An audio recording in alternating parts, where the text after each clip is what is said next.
Yo, salut tout le monde, c'est Maïsla. Aujourd'hui, une nouvelle vidéo dans laquelle je vais vous présenter différentes stratégies pour vous qualifier en première place ou du moins vous qualifier tout court dans les nouvelles maps de la nouvelle saison 3. C'est une vidéo qui va vous être très utile, donc restez bien jusqu'à la fin pour toutes les connaître. Et sur ce, je vous laisse avec la vidéo. La première map, c'est glissade en vitesse. C'est une map qui peut être très ennuyante quand on n'a pas les bonnes techniques, tout comme c'est une map qui peut être très satisfaisante quand on les a. La première technique, c'est de sauter et plonger dans les bosses. Ça sert à garder sa vitesse et en plus, ça donne du style à notre run. Mais par contre, si vous le faites, faites vraiment attention à ne pas plonger trop tôt parce que ça va tout simplement annuler votre vitesse. La deuxième technique, c'est assez compliqué, donc si vous n'êtes pas assez bon, faites-le pas.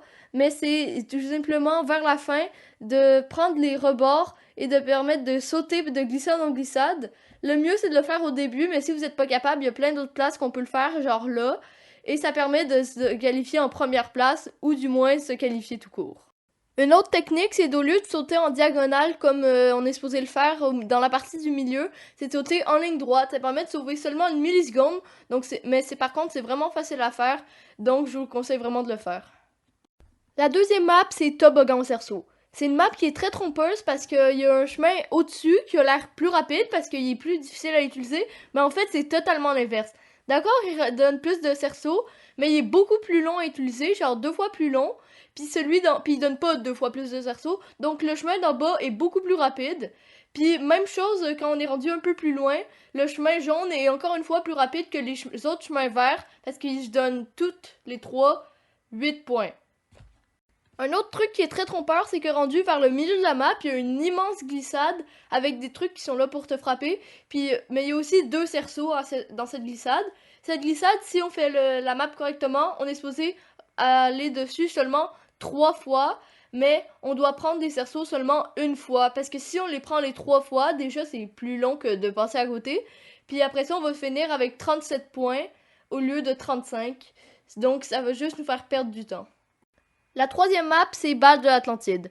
C'est une map qui est très facile, mais selon moi, il y a quand même 2 endroits à éviter. L'endroit avec des plateformes qui bougent et la glissade. C'est 2 endroits où il y a des balles rebondissantes qui apparaissent et qui sont très faciles de tomber parce qu'il y a plusieurs trous. Donc faites attention à ne pas vous retrouver là trop souvent.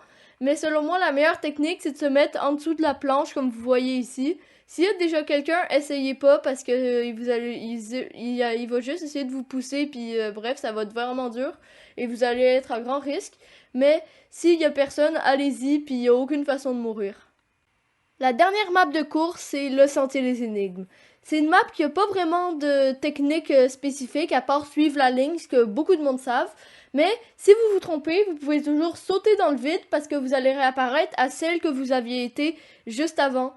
En fait, quand vous rentrez, vous prenez un checkpoint. Donc, si vous rentrez dans un autre portail qui vous fait revenir en arrière, puis que vous sautez dans le vide, bah, vous allez tout simplement revenir où est-ce que vous étiez avant. Sinon, si vous avez de la misère, vous pouvez toujours suivre les premiers, parce que eux, ben, ils savent ce qu'ils font, puis ils vont jamais se tromper. La dernière map, qui est une finale, c'est Valse du Kraken. La première technique, c'est plus une façon de jouer. C'est simplement de se rendre sur les cases où il y a le moins de tentacules. Si possible, celles où il n'y en a pas. Comme ça, on est ultra safe puis il n'y a rien qui peut nous toucher. À part les autres joueurs, bien évidemment. Mais s'il y en a partout, rendez-vous où est-ce qu'il y en a genre seulement une. Puis s'il y en a absolument partout, rendez-vous dans les coins parce qu'il y en aura seulement 2. Et c'est là où la deuxième technique intervient. Quand une tentacule est sur le point de vous frapper, vous pouvez sauter juste avant. C'est un peu dur à timer, mais quand vous l'avez bien, ça peut vous sauver plein de trucs et c'est super utile. C'est sûr qu'il y a plein d'autres techniques, mais là, je trouve que j'ai fait le tour des plus importantes. Alors, moi, pour être sûr que vous avez tout bien compris, je vais vous laisser avec une partie parfaite. Bon visionnage!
you